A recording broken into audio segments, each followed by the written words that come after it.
tagħkom. Nirringrazzjakom tal-istedina. U jiena forsi aħjar nibda speċjalment għal dawk li ma jafunix, forsi ftit minnkom jafuni. Forsi kellkom xi kors miegħi kultant xi wieħed l-ewwel hemm l-Università. L-ewwel ħaġa jiena jisimni Rej, ġifieri ġokom jekk tindirizzawni toqgħodux tgħidu li profs dan, għajdu li Rej. All right? All right. Għax inkella min jgħid profs u min jgħid hekk u min jgħid hekk, Rej jisimni hekk l-aħjar.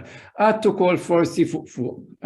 Nagħtikom idea ta' min jien fis-sens li għalfejn qed nagħmel din it-taħdita jien u mhux xi ħadd ieħor pereżempju tajjeb. Ovvjament għaliex stidnuni. Imma x'inhuma l-kredenzjali tiegħi. Jien bħalissa ċermin tal-istitut li naqra issa wkoll tal-Lingwistika u Teknoloġija tal-Lingwa fl-Università. Ġej m'iniex parti mid-Dipartiment tal-Malti, imma parti mill-Istitut tal-Lingwistika u Teknoloġija tal-Lingwa. Għamilt żmien twil kont għallim tal-Ingliż kemm hawn Malta u kemm barra, kemm fi skejjel f'skola tal-Gvern, skejjel privati u barra minn Malta wkoll, mill żmien twil barra fil-fatt nagħllem. U mbagħad meta ġejt lura Malta kont ukoll għamilt żmien nikkoordina koordinatur u għallim fuq il-korsijiet tal-Ingliż akademiku fl-Università fejn konna niffokaw fuq il-kitba, naturalment dal-każ bl-Ingliż, tajjeb, u parti importanti minn dak li kont nagħllem ukoll ovvjament kienet il-punteġġatura naturalment fl-Ingliż dak il-każ. Membru tal-Kunsill Nazzjonali tal-Irsim Malti bħala rappreżentant tal-Istitut tal-Lingwistika u membru tal-Bord tal-Għaqda Internazzjonali tal-Lingwistika Maltija u dejt insemmija aktar biex nagħmel naqra reklama liha għax forsi mhux kulħadd jaf biha din il-għaqda tajjeb, din għaqda li kienet inħolqodu bdiet f'kollaborazzjoni bejn l-Università ta' Malta u l-Università ta' Bremen, forsi smajtu wkoll bil-ċentru Malti li hemm fi Bremen, forsi le. Però insomma nħajjarkom għaliex dan ikun hemm pereżempju kull sentej ikun hemm konferenza fejn ikun hemm ħafna nies jitkellmu fuq il-lingwistika tal-Malti, u tkun interessanti ħafna wkoll. U jekk tridu aktar informazzjoni issibuha fuq l-internet. Jekk tagħmlu search issibuha hemmhekk ukoll. Bħala qasam li naħdem fih huwa naturalment il-lingwistika ġenerali, tajjeb, u l-oqsma ta' interess u speċjalizzazzjoni tiegħi huma dawn li għandkom hawnhekk teorija tal-lingwa, grammatika formali, tipoloġija lingwistika, morfosintassi u grammatika tal-Malti, multilingwiżmu, politika lingwistika u sistemi ta' kitba. Dawn huma l-affarijiet li nagħllem u għand korsijiet fihom u li nikteb meta nikteb xi artiklu jew hekk ħafna drabi nikteb fuq xi ħaġa nistaqsam ma' dal-affarijiet. U jien nista' kemm ilu jeżisti dal-kors ta' ċertifikat fil-qari tal-provi tal-Malti l-Università ili nagħllem ukoll il-kors li jismu elementi sintattiċi u l-punteġġatura fejn niffokaw ikollna kors ħieħ ġifieri 14-il siegħa li niffokaw fuq l-użu tal-punteġġatura fil-Malti. Issa ovvjament illum m'għandniex 14-il siegħa, għandna siegħa biss u l-idea mhix hawnhekk li nagħmlu kors fuq il-punteġġatura. Dan għal min ikun rrid forsi jikkuntattjani għal xi informazzjoni u hekk għandkom l-indirizz u l-informazzjoni hemmhekk. U meta staqsewni, meta Rejxu staqsitni biex nagħmel dan, bdejt naħseb jien se nabad ngħidulhom daw l-għalliema. Tajjeb, intom ħafna drabi għandkom żgur iktar esperjenza, jien kelli ftit esperjenza fit-tagħlim imma intom għandkom esperjenza diretta fil-klassi bħalissa. U għadd mela l-aħjar li nagħmel naqsam xi ħsibijiet magħkom ġenerali fuq il-punteġġatura ġenerali, tajjeb kif nara jien u forsi x'nara li huma xi diffikultajiet li jistgħu jinqalgħu hekk, nagħti xi eżempju tal-punteġġatura u tal-użu tal-punteġġatura, u mbagħad x'naħseb forsi iktar importanti nitkellmu fuq l-esperjenza tagħkom fit-tagħlim tal-punteġġatura, ma nafx kemm se nlaħqu ma' kollox. Tajjeb, però għalhekk tajjeb jekk issaqsuni kolkom mistoqsija saqsuni waqt li qed nitkellem. Ħalli għasek ma ngħidux nħallu mistoqsijiet tal-aħħar u mbagħad fl-aħħar ma jkunx hemm iktar spazju biex ngħidu hekk. Tajjeb, mela. Nibda forsi bil-speċi ta' karatterizzazzjoni iktar mill-definizzjoni ta' jiena x'naħseb li hija punteġġatura u kif kien nispjega jien tajjeb. Kif niżil hemmhekk mela l-punteġġatura nara bħal sistema ta' sinjali jew marki li bihom il-kittieb jagħti informazzjoni ċara lill-array fuq kif għandu ikun strutturat it-test biex il-array ikun jista' jaqrah b'mod korrett u effettiv. Naqra twila, imma naħseb li tagħti l-idea tal-importanza l-funzjoni tal-punteġġatura. Ġifieri sa ċertu punt bil-punteġġatura hemm isu komunikazzjoni għaddejja bejn il-kittieb u l-array. Għax il-kittieb jgħid l-array isma' jien nixtieq li taqra hekk b'dal mod dat-test partikolari. U b'mod ġenerali il-punteġġatura tagħmel parti mill-ortografija. L-ortografija nistgħu narawha bħala tikkonsisti minn żewġ partijiet jekk tridu dak l-spelling, ġifieri hekk għandna littri li korrispondu forsi għal sejjes jew kultant anke le, u l-punteġġatura li huma daw is-sinjali mbagħad li qed jagħtu iktar informazzjoni l-iktar fuq l-istruttura tat-test. Issa ikolli xi ngħid iktar fuq hekk ukoll. Ġifieri tajjeb li wieħed iżomm di f'rasu illi il-punteġġatura mhix qiegħda hemmhekk. L-ħaġa mhix ħaġa żejda, tajjeb, u mhix qiegħda hemmhekk sempliċement għaliex kulħadd juża mela nuża jien ukoll, imma għandha funzjoni partikolari. Għandkom hawnhekk żewġ eżempji klassiċi sa ċertu punt ta' kif il-punteġġatura jista' jkollha effetti prattiċi fl-interpretazzjoni, qasra apposta. L-ewwel waħda hemmhekk għand paċi impossibbli nattakkaw issa skont fejn ħanpoġġu hawnhekk is-sinjal tal-punteġġatura jien użajt il-punt u l-virgola hawnhekk tajjeb. Ħajkollna interpretazzjoni differenti kif taraw mela fl-ewwel każ paċi impossibbli nattakkaw issa mela din hija aggressiva biex ngħidu hekk, il-messaġġ huwa aggressiv, mela t-tieni waħda bil-kontra hija paċi impossibbli nattakkaw issa. Ġifieri naturalment huwa eżempju sempliċi meta jkollok testi iktar komplessi trid toqgħod iktar attent ovvjament li toħroġ l-idea kif tixtieq. Eżempju ieħor iktar l-isfel, iktar reċenti darajtu bħala kien slogan speċi li kienet jintuża toroq aħjar għalik. U l-istess hekk għad din interessanti għax ambigwa fil-fatt. Tista' tkun mingħajr punteġġatura xejn u qed tgħidlek toroq aħjar għalik. Dawn iktar ma jkollna toroq iktar tajjeb għalik. Min-naħa l-oħra jekk impoġġula il-virgola pereżempju wara toroq toħroġ naqra interpretazzjoni differenti. Jekk ta' forsi iktar negattiva u iktar kritika, toroq ta' aħjar għalik. Nistgħu forsi nagħmlu anke il-punt eskamattiv biex il-punt ikun iktar ċar. Ġifieri, dawn huma żewġ eżempji sempliċi, trivjali, ma fl-istess ħin naħseb jien li juru biċ-ċar il-prattiċità l-funzjoni tal-punteġġatura. Issa għad forsi forsi ngħidu kemmtejn fil-qosor fuq l-istorja tal-punteġġatura u di ħanagħmilha l-iktar għaliex ħafna drabi għal-inqas mill-esperjenza tiegħi kemm illi nagħlem dal-kors. Ħafna nies jaraw il-punteġġatura issa xi ħaġa illi kienet hemm minn dejjem u li ma tinbidilx. Tajjeb, mentri il-punteġġatura bħala sistema hija xi ħaġa li kellha bidu u li żviluppat u li għadha tiżviluppa. U l-apparti minn hekk hemm sistemi differenti ta' punteġġatura wkoll. Ħalli ngħid jiġifieri kemmtejn fuq l-istorja, kemm immorru lura, qed nitkellem hawnhekk naturalment fuq l-użu tal-punteġġatura fis-sistemi alfabetiċi. Tajjeb għax hemm sistemi ta' kitba differenti, għandna żgur li tafu, is-sistema alfabetika hija waħda minnhom. U li hija dik li nużaw naturalment aħna. U fil-bidunet ġifieri fl-iżvilupp tal-kitba tal-alfabet mill-Griegi, ġejjhom kien il-Feniċi iktar il-bogħod minn hekk. Tajjeb. Kien hemm żmien, ħanajdu żminijiet għax kienu jinbidlu ħafna, fejn fil-fatt bejn il-kliem laqas biss kienu kien hemm spazju. Ħasseb wara sinjali tal-punteġġatura li jimmarkaw ċerti biċċiet mit-test. Hawnhekk għandkom eżempju, forsi nagħmilha skużawni tax nagħmluha full screen għax tkun aħjar. Tajjeb hekk? Okay? Kif qed taraw hawnhekk tajjeb jibqa' sejjer it-test. U Infatti hawnhekk hawn eżempju dak kien il-Grieg dan il-Latin kif qed taraw, u ovvjament da jfisser li biex inti l-ewwel ħaġa tkun taf taqra naturalment. Imma parti minn hekk tkun taf il-Latin biex tifhmu, għax jekk inti ma tafx il-Latin qed titgħallem il-Latin, min se tifhem xejn, ma tafx fejn tibda fejn tispiċċa l-kelma, għax ma tafx il-kliem ma tkollokx kliem biżejjed.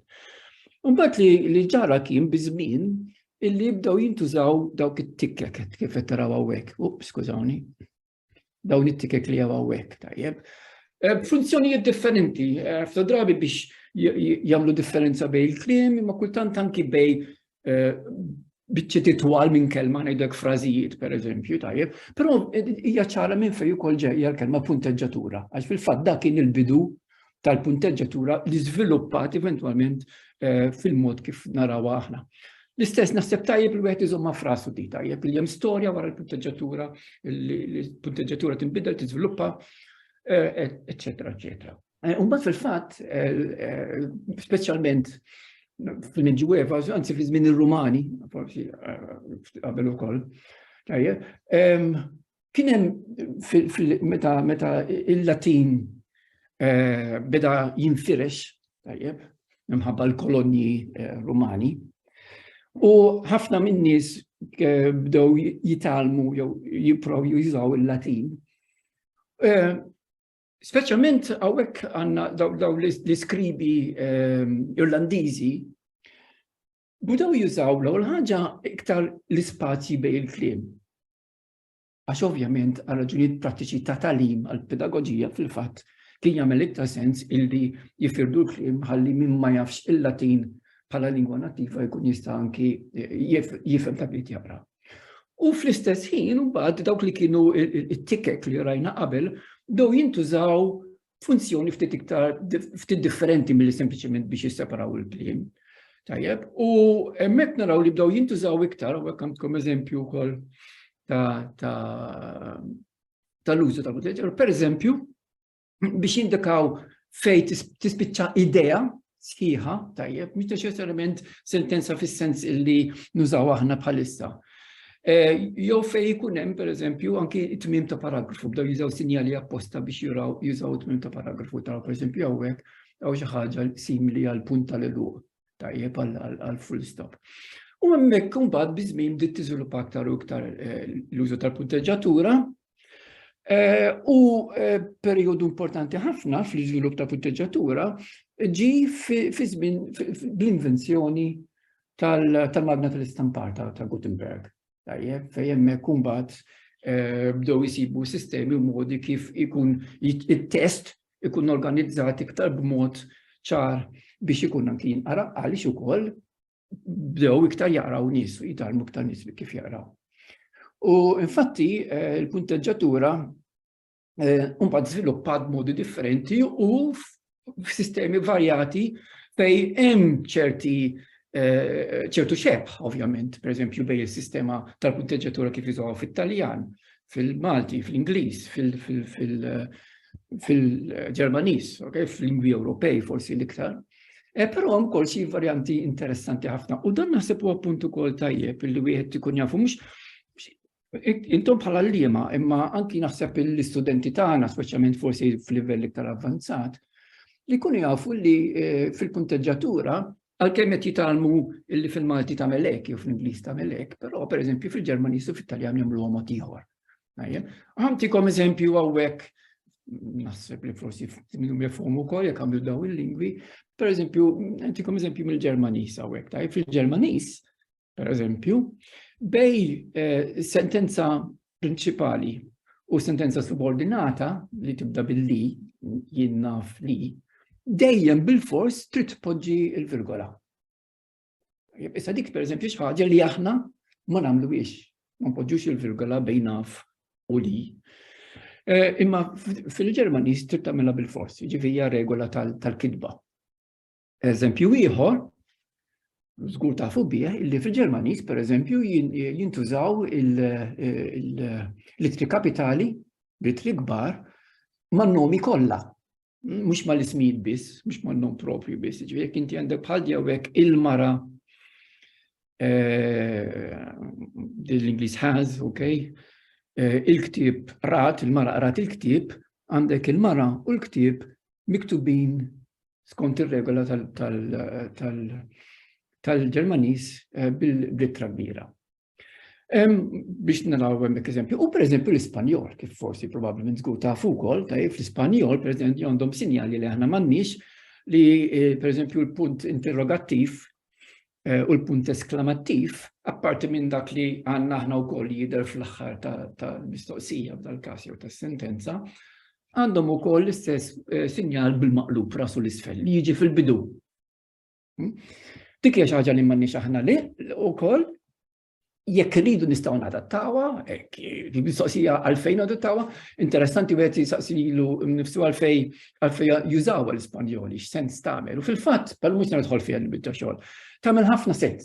Tajjeb tagħmel ħafna sens għax waħda mill-affarijiet li inti ħafna drabi inti u taqra mhux bil-fors mill-bidu taf li ġejja mistoqsija, speċjalment f'lingwi bħal huma l-Ispanjol u l-Malti fej is-sentenza mhux bil-fors tinbidel fl-istruttura tagħha meta ssir mistoqsija. Ħafna drabi il-mistoqsija fil-Malti jew anke f'daw il-lingwi issir bl-intonazzjoni. Mhux bħal l-Ingliż fejn bil-fors trid tibdel il-sens, l-istruttura tas-sentenza. Mentri allura u hekk għandek qisu sinjal diġà li qed jippreparak inti biex tara li ġejja mistoqsija.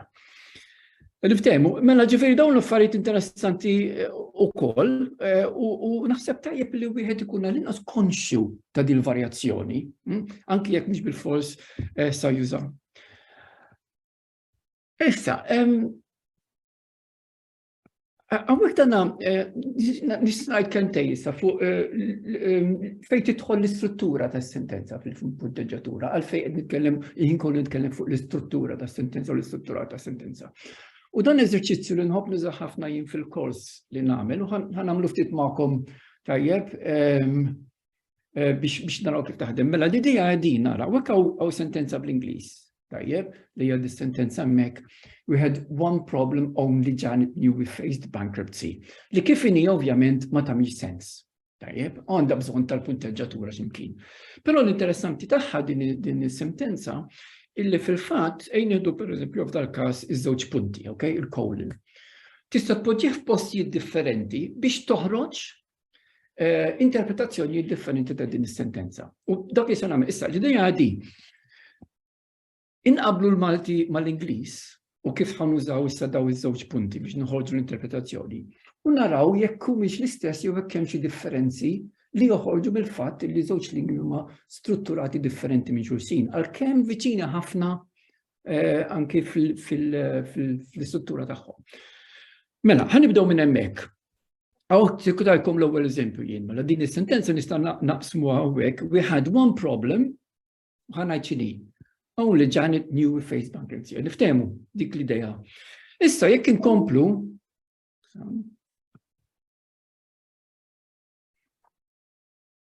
mela, kif inhi mhijiex tajba. Dik l-ewwel waħda li nistgħu nagħmlu, jib l-ewwel interpretazzjoni li jifhimtuha. Però hemm interpretazzjonijiet oħrajn. Ħantikom ġiex sekondi biss ta' ftit biex taħsbu fuq is-sentenza qiegħda fuq. Fejn tista' tpoġġi żewġ punti dejjem waħedhom, hemmx dejjem ġifieri nżiduhom mal-oħrajn. F'postijiet differenti biex kemm tista' toħroq interpretazzjonijiet minnha. Badna kif nistgħu napplikaw għal Malti biex mod. Għantikom ftit ħin.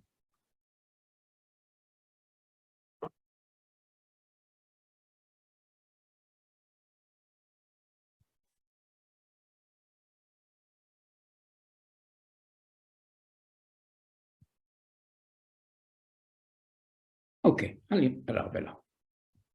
It-telt possibilità, dejjem għall-Ingliż. We had one problem only, għanajt l-imkienet. Janet knew we faced bankruptcy. We had one problem only Janet knew, x'kienet?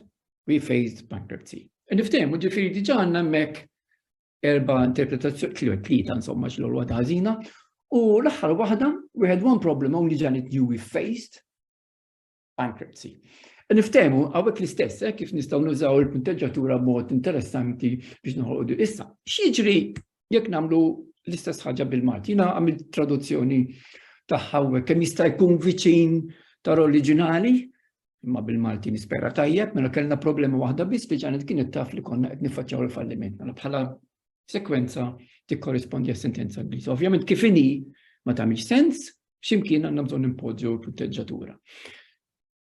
Ħantikom ċans ukoll 10 sekondi biex taħsbu fuqha. Bħalma għamiltu għall-Ingliż fejn kieku tpoġġi iż-żewġ punti tal-każijiet. U tista' tpoġġihom fl-istess post bħalma poġġejthom fl-Ingliż bl-istess interpretazzjoni.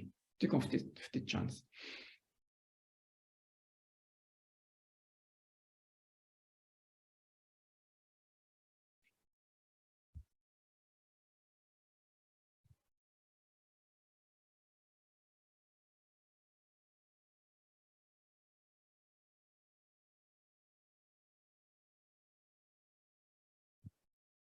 Ok, għanna nara.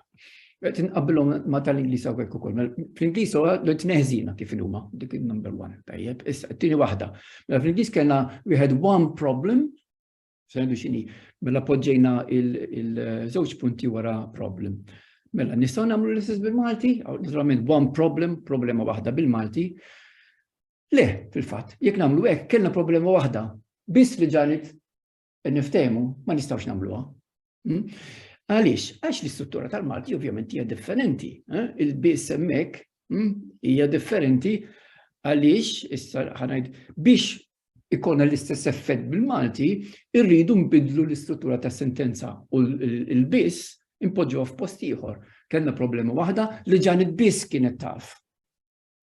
Il-pożizzjoni tal-ġifieri ta' biss only fl-Ingliż hija differenti, allura se toħloq relazzjoni differenti bejn il-partijiet tas-sentenza. Mela dik waħda minnhom. It-tieni waħda bl-Ingliż inti nistgħu npoġġuha wara only, wara biss.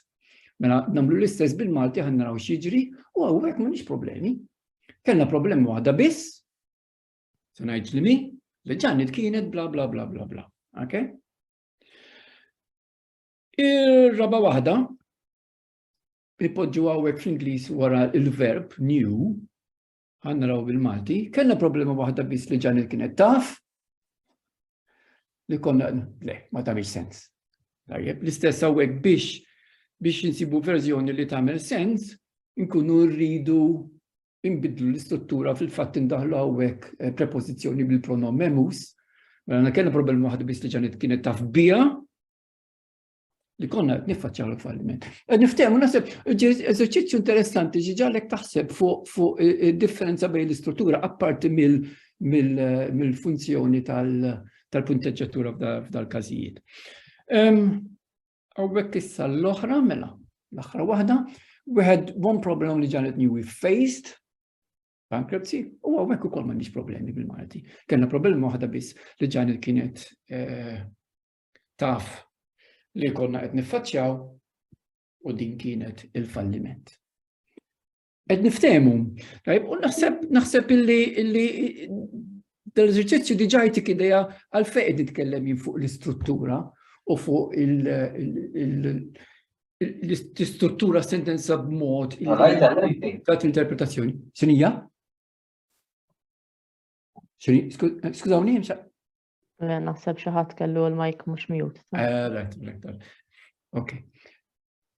Għandkom xi kummenti, isma' tistgħu anki tmeruni ta' hekk iġobkom? Right. Anzi nieħu gost. Jekk jew tikkontribwixxu forsi xi ħaġa wkoll li tridu żidu magħha. Jekk inkompli. Mela ħankompli. Ħan nitkellem nara fuq xi punti iktar ġenerali fuq il-punteġġatura. L-ewwel ħaġa terminoloġija. It-terminoloġija. Għawek niziltin il-terminoloġija għanajdwek bil-Malti, tajjeb, mela l-punt, jew il-punt tal-eluq fil-fat li ħannuża jindrinnaġa, il-punt tal-eluq bħala l-full stop, il-punt interrogattiv. Għawek għandi mistoqsija jiena likom fil-fat, forsi tistaw tweġibuni jintkom, fil-klassi jintom, forsi meta tagħmlu dettati jew xi ħaġek. X'tajdulhom il-virgola jew il-koma? Poġġi koma jew poġġi virgola. Ġifieri tużaw iktar il-kelma bl-Ingliż jew bil-Malti jew kif? Propja naħseb il-virgola uffiċjalment intuża. Uffiċjalment iva naf. Ġieli toħroġ koma ma naħseb. Uffiċjalment naf. Dik il-mistoqsija tiegħi imma ġifieri eżattament fil-realtà, fil-prattika. Iktar koma naħseb. Jiena naħseb ukoll. Ifhimni, jiena meta kont fl-iskola qed ngħidu mit-senilu ġifieri. Il-koma, ma konċ naf kelma virgola, anki fil-Malti ġifieri kien jużaw il-koma dak iż-żmien. Imma l-affarijiet inbidlu minn dak iż-żmien forsi hawn iktar kuxjenza u hekk. Però hija xi ħaġa li interessani, taffaxxinani x'intuża fir-realtà. Kif qed tajt inti naħseb li probabbilment uffiċjalment hija l-virgola tajjeb, imma naħseb jien li spiss wieħed jgħid juża l-koma wkoll x'hekk qed tajt inti. Imma l-virgola hija Maltija, kelma Maltija. Ifhimni, mhux dik il-mistoqsija. Il-kwistjoni hawnhekk hija nużaw kelma li ġejja mit-Taljan, nużaw kelma li ġejja mill-Ingliż. It-tnejn huma mis-selfa, niftehmu. Hemmhekk tidħol naturalment imbagħad il-biċċa. Waħda mill-problemi ftit tal-użu tal-Ingliż hija l-ortografija mbagħad, kif sa niktibha. Pereżempju jiena nagħmilkom hawnhekk jekk nużaw il-koma bil-Malti. Issa skont il-linji gwida naturalment li ħarġu l-aħħar il-Kunsill fuq il-klim mis-sellef, tista' tħallija bl-Ingliż. Ġifieri miktuba hekk il-koma. Imma jekk tittabja bil-Malti tista' tkun dak il-każ trid tiktibha hekk. U mbagħad kulħadd jgħidlek il-koma. Il-koma. Miktuba tajba kif inhi niftehmu, il-koma. Okay? Imma ovvjament naqra, hemm naqra dal-konflitt. Tajjeb, illi qisu sa ċertu punt wieħed iktar qisu b'mod naturali hemm tendenza għaliex aħna tant aħna influenzati mill-Ingliż ħin kollu illi jgħid il-koma. Stisi meta tiġi biex tiktibha bħala kelma, ġifieri, tidher naqra stramba, mentri kelma li ġejja mit-Taljan tidher iktar naturali ngħidu hekk ortografikament. Mbagħad għandna l-oħrajn il-brackets, pereżempju il-parentesi. Ċaħidulhom użaw il-brackets hawnhekk, użaw il-parentesi, eccetera. Jiena ġifieri fil-kors tiegħi l-istess, fil-slides li għandi fil-PowerPoint nuża dejjem il-Malti, imma fil-fatt jiena nitkellem nagħmel code switching, ġieli ngħid koma, u ġieli ngħid virgola, u ġieli ngħid il-punt tal-għaluq, u ġieli ngħid il-full stop. Tajjeb, bħalma probabbli jagħmlu anki l-għallima fil-klassi. Dak huwa diġà xi ħaġa interessanti li wieħed forsi jista' jiddiskutiha xi darba wkoll. Din insomma mhix daqshekk relevanti imma żidta wkoll hawnhekk din it-terminoloġija tat-taqsir hija relevanti speċjalment fejn jidħol l-użu tal-punt tajjeb hawnhekk jekk nużawx jew ma nużawx, pereżempju hawnhekk mhux qed nużawh, hawnhekk qed nużawh u hemmhekk hemm sistemi differenti mal-akronomi, jekk humiex inizjali, jekk humiex alfabetiżmi u l-affarijiet bħal dawn. Sfortunatament m'għandix il-ħin nidħol fid-dettalji, però nixtieq nagħmilkom bad suġġerimenti iktar tard forsi biex il-qudiem nkunu nistgħu nitkellmu fuq dal-affarijiet ukoll. Mela, punti iktar ġenerali. L-ewwel ħaġa naħseb jiena din l-impressjoni tiegħi hawnhekk tistgħu intom ukoll forsi tgħiduli min-naħa tagħkom mill-iskola jekk hux veri jew le. L-impressjoni tiegħi li l-punteġġatura ħafna drabi ma tingħatax biżżejjed importanza. Tajjeb. Jiena nara l-inqas mill-ħafna studenti li jiġu l-università meta jekbu l-assenjamenti tagħhom u hekk, illi jkun hemm ħafna u ħafna problemi fil-użu tal-punteġġatura. Issa ma nafx ma nistax niġġudika għaliex, forsi għaliex mhux dejjem faċli, però jekk wieħed ikollu l-bażi, naħseb il-bażi tajba li jibni fuqha, m'għandux ikun hemm it-tip ta' problemi li ħafna drabi jkollna, speċjalment fl-użu tal-virgola, illi huwa diżastruż ħafna drabi. Però insomma, dik hija kwistjoni oħra. L-oħra, ma nafx taqblu miegħi jew le? Naqbel 100%. Veċment l-allima, bħala allima naturalment. Huwa importanti, kif rejtkom l-ewwel importanti ħafna, skużani, waqaftek ta' Letlek naqbel 100%. Ma nafx nistax ngħid xi ħaġa. Jiena naħseb li dil-ħaġa. Tajdi x'ismek ġest ħalli jkun naf. Jiena Stephanie. Stephanie. Jiena naħseb li dil-ħaġa timxi tfid ma nuqqas ta' qari sfortunatament. Sens jien nagħlem 18-il sena. Sfortunatament dil-ħaġa li qed tgħid inti tal-punteġġjatura naraw kull sena għar. Però jiena naħseb li hija tirrifletti ħafna li l-ġenerazzjoni ta' żgħażagħ ta' tfal insomma ma taqrax mhix espost tal-ktieb għall-qari. Naħseb il-fatt li għandna aħna għal-kontrarju tal-Ingliż, pereżempju, għandna l-ħila tal-qarimarja taħna, diktejn qed tagħti ftit importanza forsi iktar lil punteġġjatura, għax ovvjament meta taqra tajjat inti trid issegwi is-sinjali tal-punteġġjatura biex tkun effettiv u tkun korrett. Ekku. Ovvjament, naturalment hemm differenza bejn li tużhom inti b'mod korrett u bejn li tinterpretom b'mod korrett. Bħal meta inti l-qari ħajjejnek biex tinterpretom u fl-istess naturalment anki biex titgħallem forsi mill-rajt. Mhux neċessarjament dejjem ovvjament però li inti tużhom b'mod korrett. U kultant nota ħafna drabi ikun hemm ħafna nuqqas li ħafna drabi ma jifmux eżattament għaliex qegħdin jużaw ċertu sinjal partikolari, tajjeb. Anki għax kultant hemm ukoll inkonsistenzi u varjazzjonijiet, u min jgħidilhom hekk, forsi min jgħidilhom hekk, se niġi għal xi żewġ eżempji fuq ta' dak li qed ngħid ukoll. Però naħseb jien li forsi għalhekk tajjeb li tkun di diskussjoni illi tingħata aktar importanza, tajjeb. Ovvjament tiġi ħafna mill-għallima, u forsi qegħdin nitkellmu iktar fuq forsi xi metodi kif wieħed l-aħjar jgħallima u hekk. Jien m'iniex espert fil-pedagogija għalkemm kif għattilkom jien għandi esperjenza tat-tagħlim tal-lingwa. Tajb intom għandkom iktar esperjenza minni ovvjament. Però nitkellmu iktar quddiem fuqha. Ok, kif ngħidu hekk tajjeb il-punt li qed semmejta hekk ħafna drabi wkoll fuq il-punteġġjatura ikun hemm opinjonijiet differenti, min jgħidlek hawnhekk għandek tuża l-virgola, min jgħidlek hawnhekk m'għandekx tuża l-virgola, tajjeb. U hemm ċertu element ta' soġġettività anki għaliex għalkemm hemm regoli, tajjeb nista' ngħidu, però hemm ukoll ċertu flessibilità li tiġi mill-soġġettività tal-interpretazzjoni. U dik tagħmilha naqra aktar diffiċli, għax anki naturalment anki tfal iktar ma jkunu żgħar bħalma nafu. Ħafna drabi tfal iktar faċli ikunu di tajba jew ħażina. Iktar diffiċli tgħidilhom skont u kultant tajba u kultant ħażina. Bħalma tiġi pereżempju il-każ tal-ortografija, tajjeb tal-spelling jiġifieri ngħid fejn wieħed jgħid isma' hemm varjazzjoni.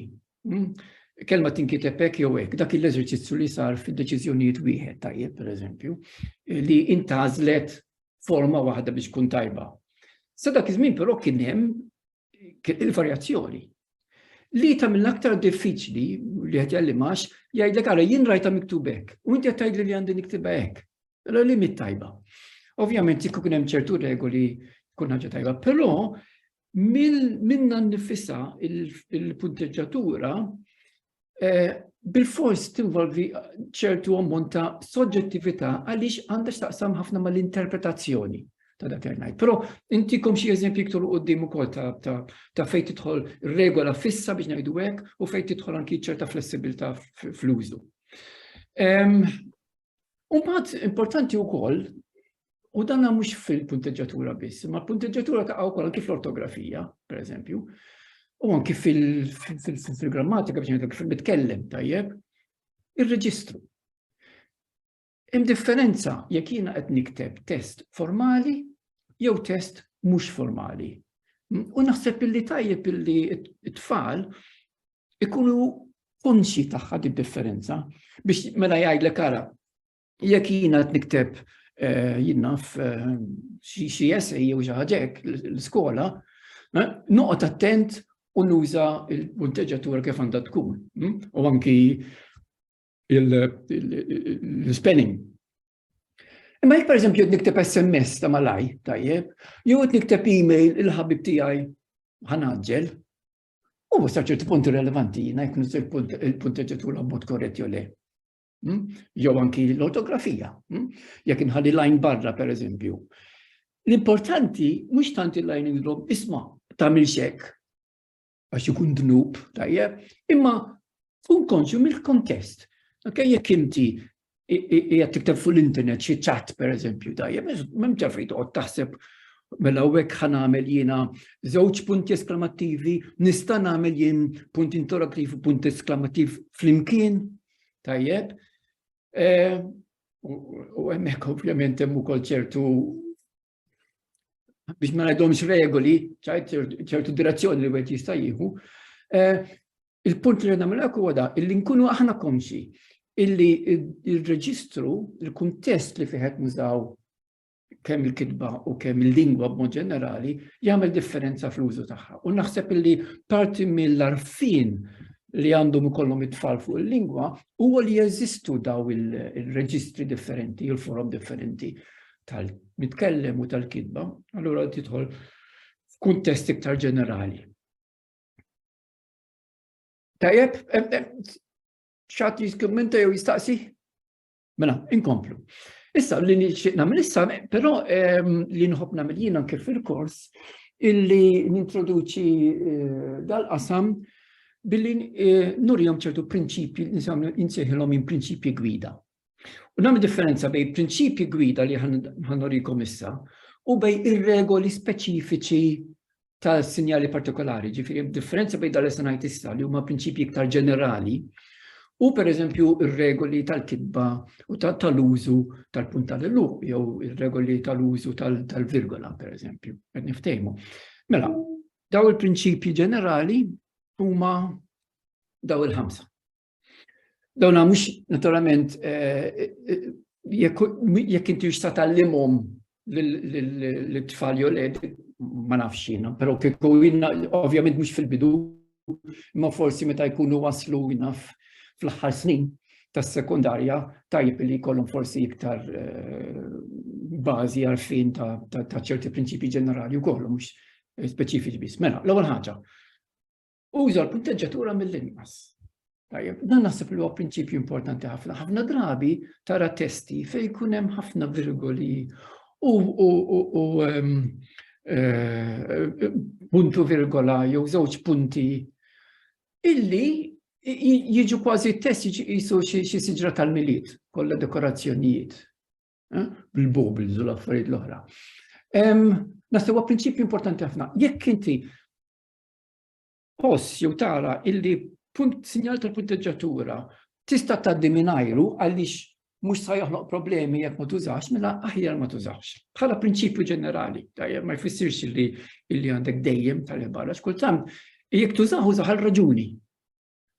U mhux sempliċement tajt għax ara ħanuża koma hawnhekk. Mela, it-tieni waħda li tkun konsistenti. Kif għatilkom l-ewwel u forsi norikom nispera jkolli ċans norikom eżempji, hemm varjazzjoni, hemm min jgħidlek aħjar tuża di jew aħjar tuża di pereżempju f'dal-kuntest u tal-kuntest. L-iktar importanti li jekk tgħidlix ħamtikom eżempju forsi issa mbagħad niddiskuti iktar quddiem. Jekk jien għandix nuża pereżempju l-virgola qabel il-konġunzjoni u jew imma.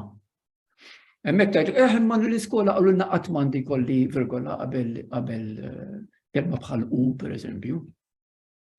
Mhux vera. Mhux vera. Tajjeb. Hemm min jgħidlek hekk u hemm min jgħidlek mod ieħor. Issa, allura f'dal każ hawnhekk x'ngħidu hawnhekk ngħidu isma' tista' tuża, tista' ma tużajiex il-virgola qabel il-konġunzjoni. Però l-importanti illi inti f'test partikolari jekk qed tuża għal xi raġuni partikolari tara li dejjem tuża b'dak il-mod. Jew ħantikom eżempju ieħor, jekk nużaw pereżempju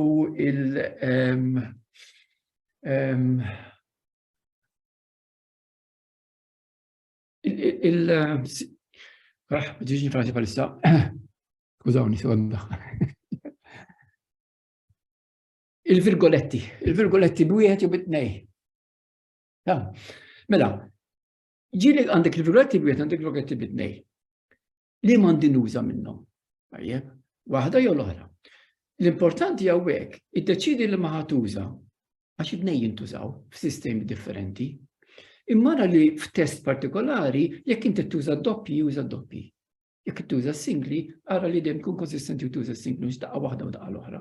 Qed nieħu ġifieri dan huwa naħseb punt ukoll li huwa relevanti u importanti b'mod ġenerali. Imxi mal-fonetika dan jirreferi għal dak li għadna l-ewwel intonazzjoni. Parti mill-funzjoni tal-punteġġatura hija eżattament illi tatik informazzjoni fuq kif għandek tintona is-sentenza, ok? Tuża l-intonazzjoni s-sentenza, kif għandek tara. Mela, per eżempju trivjali, jekk jiena irridek tuża l-intonazzjoni ta' mistoqsija, ħanamillek il-punt eskamattiv, il-punt interrogattiv. Nifhemu, meta nagħmlek il-punt interrogattiv, qed ngħidlek jien isma' diaqra b'dal mod. Jekk jiena irridek tagħti ċerta emozzjoni, pereżempju jew ċerta saħħa, jew tesprimi pereżempju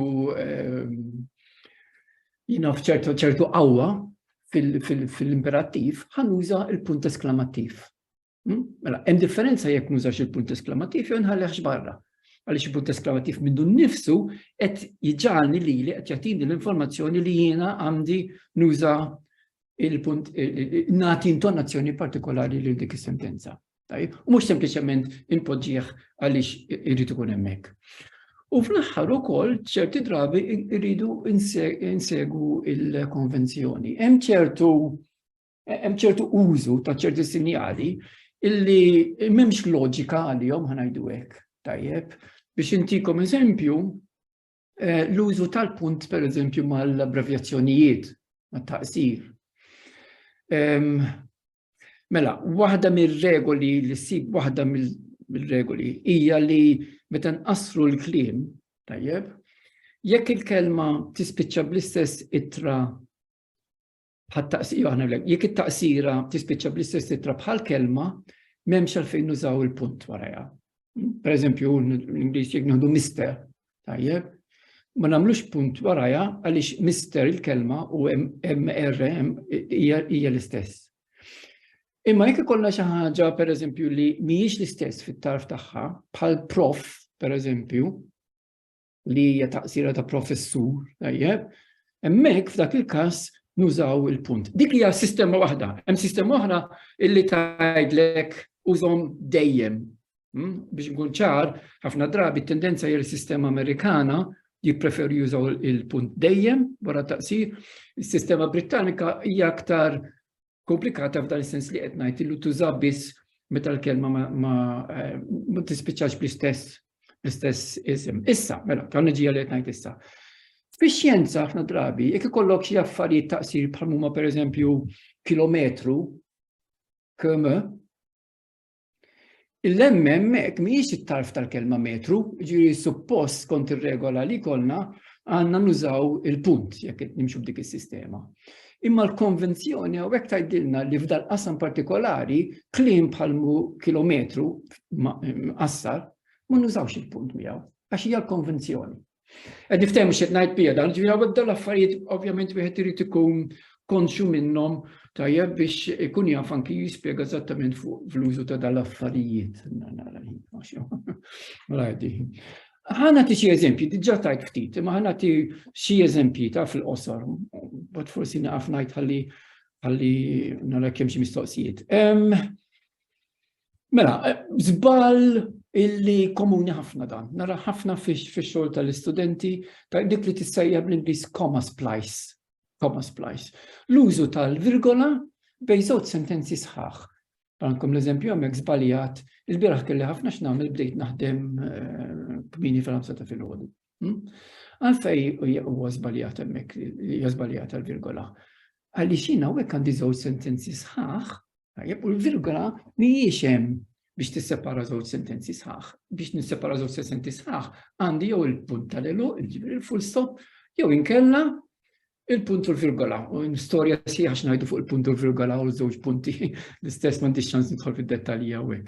Però ħaġa waħda li kieku jiena wkoll nirrakkomanda ħafna fit-tagħlim tal-punteġġatura illi l-istudenti jgħidulhom hekk jista' jkun speċjalment il-punt u l-virgola u l-żewġ punti użawhom biss jekk żguri li qed tużawhom mod tajjeb, għaliex ħafna drabi jintużaw kif ġiġi ħanajdu hekk tajjeb. Mela dan huwa eżempju wieħed ta' żball komuni ħafna.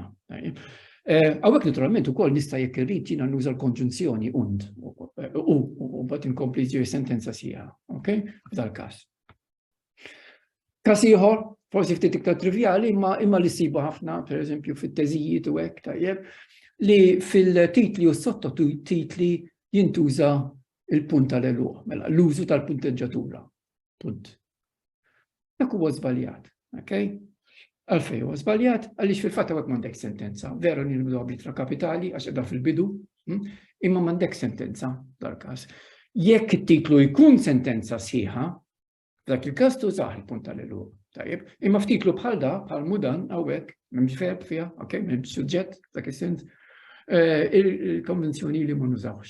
U hawnhekk għandkom l-eżempju wkoll fil-sottotitlu. Etta biex nieħu żewġ eżempji naqra hekk. Dinna forsi ftit iktar komplessa, mhux ta' min forsi nidħol għalija fiha issa, però ħan semmija biss. Żball ieħor li ssib ħafna illi ħafna drabi issib illi hemm min ipoġġi il-virgola bej il-verb u l-komplementi tiegħu. Il-komplementi tal-verb huma s-suġġett, l-oġġett dirett tajjeb. Fil-prepożizzjoni wkoll pereżempju għandek il-frażi nominali. Mela, ħantikom għaw l-eżempju ħafif, dawn ovvji ma jkunu iktar interessanti minn nżaw sentenzi iktar twal. Mela, bej ir-raġel u raqat, m'għandux ikollok il-virgola. Tajjeb, tgħidu li mhux ovvja hawnhekk, vera, hawnhekk ovvja, però ħanurikom eżempji fejn mhix daqshekk ovvja. Jew bej il-verb u l-oġġett diretti tiegħu, hawnhekk m'għandux ikollna virgola. Ok, l-oġġett indirett f'dal-każ, m'għandux ikollna virgola.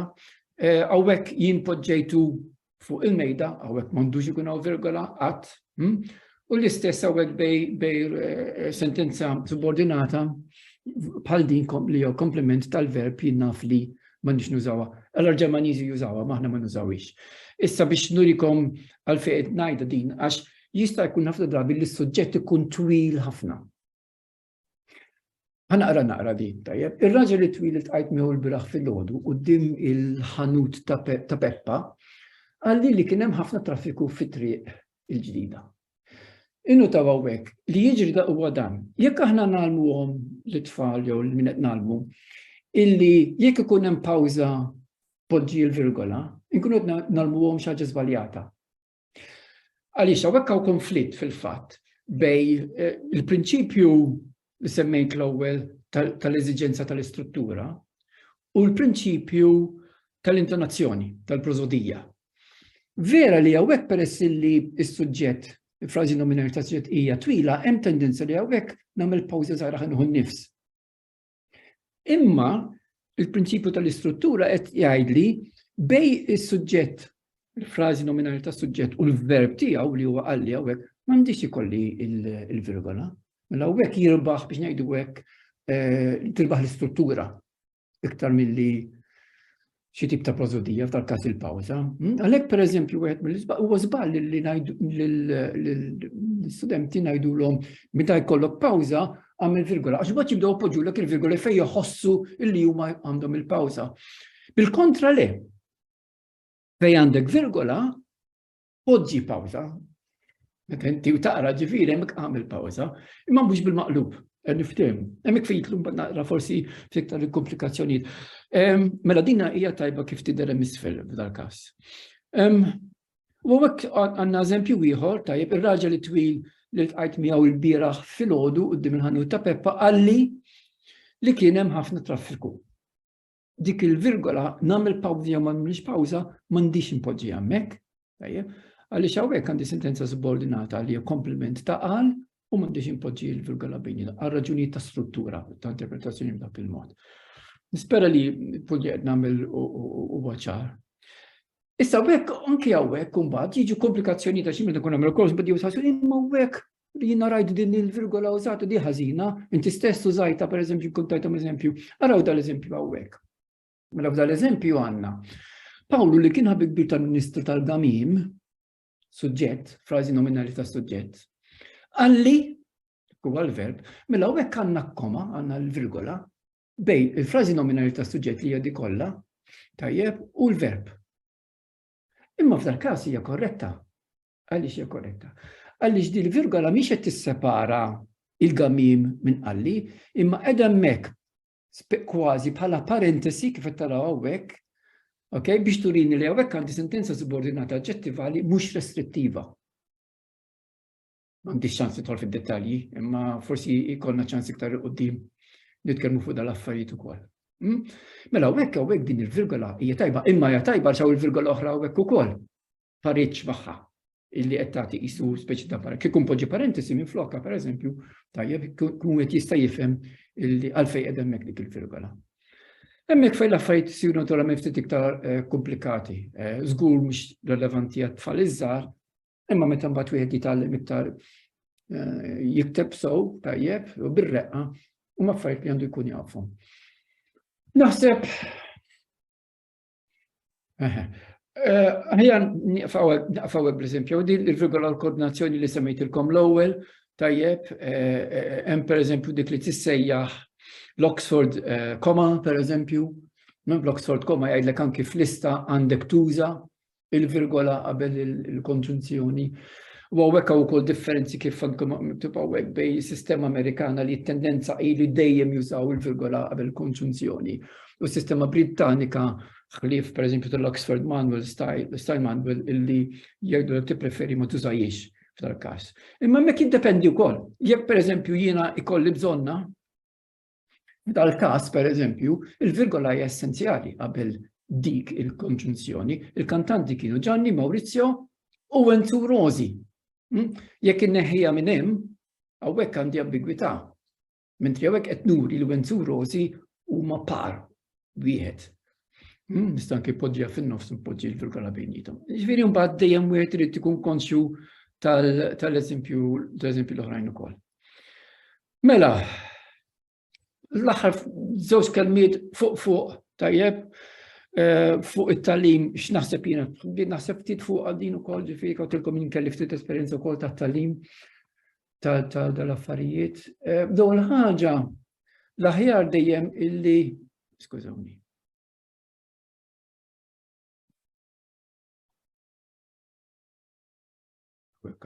So dan nirranġaħ ta' skużawni. Ġem żball fl-ortografija. Mela, il-punteġġatura l-aħjar din tkun użata u prattikata fil-kuntest. Naħseb danna xi ħaġa li forsi nispera li hija ovvja. Tajjeb, għax hija natura tal-punteġġatura li trid tintuża f'kuntest partikolari. U naħseb illi probabbilment, nitkellmu ġenerali ħafna u kif qed ngħid, li l-aħjar iż-żgħar jitalmu bl-eżempju, ħafna qari kif għadna diġà, imma bl-użu wkoll. Nistgħu nagħmluhom il-logħbiet forsi. Tajjeb, jiena fil-logħba li rajt fuq għamilux, tieħu sentenza taqsamha f'biċċiet bil-karti, tajjeb, jew anki bil-computer, ittielhom biex jippruvaw jerġgħu jibnuha. U li tkun tinkludi wkoll il-punteġġatura, allura jkunu jridu jfittxu jaraw fejn ħajpoġġu l-punteġġatura. Insomma, dat tip ta' logħob li wieħed jista' joqgħod jivvinta forsi biex jagħmel dal-affarijiet. Għal-kbar naħseb jiena hawnhekk bħalma forsi ġiġa suġġerejt dawk li huma aktar avvanzati tajjeb importanti naħseb li jkollhom ukoll għarfien grammatikali jew tal-istruttura tas-sentenza. Jkun jafu x'inhu s-suġġett, jkun jafu x'inhi sentenza subordinata. Restrittiva, mhux restrittiva. Imma meta nitkellmu naturalment fil-livell forsi iktar avvanzat minn hekk. Okay. U fl-aħħar hawnhekk għandkom xi affarijiet dawna xi kodba li sibtom li huma interessanti, ġenerali ħafna fuq il-punteġġatura. Dak ktieb kien popolari ħafna ta' Truss, it-tieni wieħed. Eats, Shoots and Leaves, dak kien bestseller. Tajjeb. Li hu tajjeb illi wieħed jara fil-fatt kemm hemm nuqqas taqbil anki bejn l-esperti tal-affarijiet. U taqra jinqara tajjeb ħafna dal-ktieb. Ta' min wieħed jissuġġerih. Dan il-ktieb ta' Truss li huwa dan, it-titlu wkoll ovvjament huwa ambigu, tajjeb, Eats, Shoots and Leaves. Skont jekk għandek il-virgola hemmhekk ħadd interpretazzjoni differenti. Jekk hux qed jispara, jekk hux qed jiekol l-ruħ jew l-pjanti. Niftehmu. U fil-fatt kien hemm ukoll tħareġ ktieb ieħor b'risposta speċi ta' reazzjoni għal dak li kitbet Truss minn David Crystal, forsi ħafna minnkom tafuh, u lingwista li jikteb ħafna kodba sbieħ popolari fuq il-lingwistika. Illi mbagħad jikkritika fil-fatt lil Truss għal kif titkellem fil-punteġġatura we identified for English how language pundits ate, shot and left. Huwa kritiku mbagħad dak.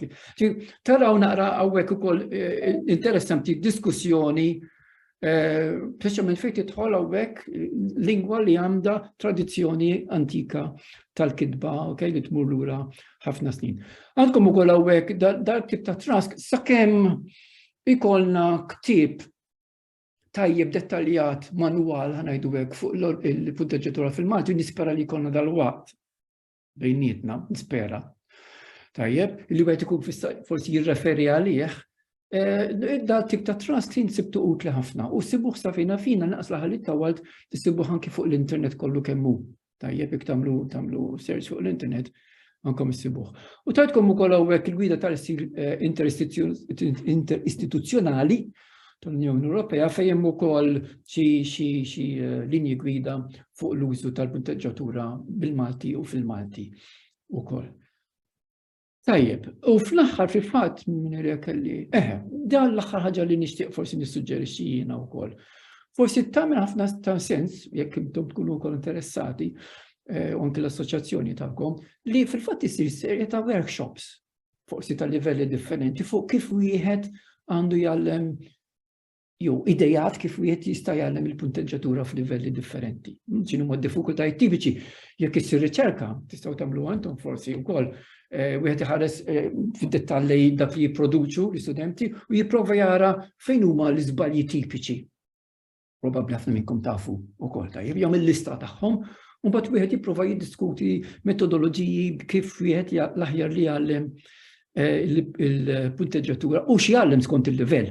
Ovvjament mhux se nibda bil-livell mill-bidu nagħllem l-itfal jużaw il-puntu l-virgola pereżempju, tajjeb, għaliex nkun qed naħloq problemi iktar milli ħaġa. U affarijiet ta' dan it-tip. Però naħseb li għad biżejjed. Fidejkom hekk għandkom forsi xi kummenti, xi mistoqsijiet, nispera li sibtuha interessanti. Tajjeb, u kif għattilkom b'xatt forsi li tkun dirti staqsini xi ħaġa, tistgħu dejjem tikbu li email. Nistgħu nitkellmu wkoll. Grazzi ħafna u proset, Prof.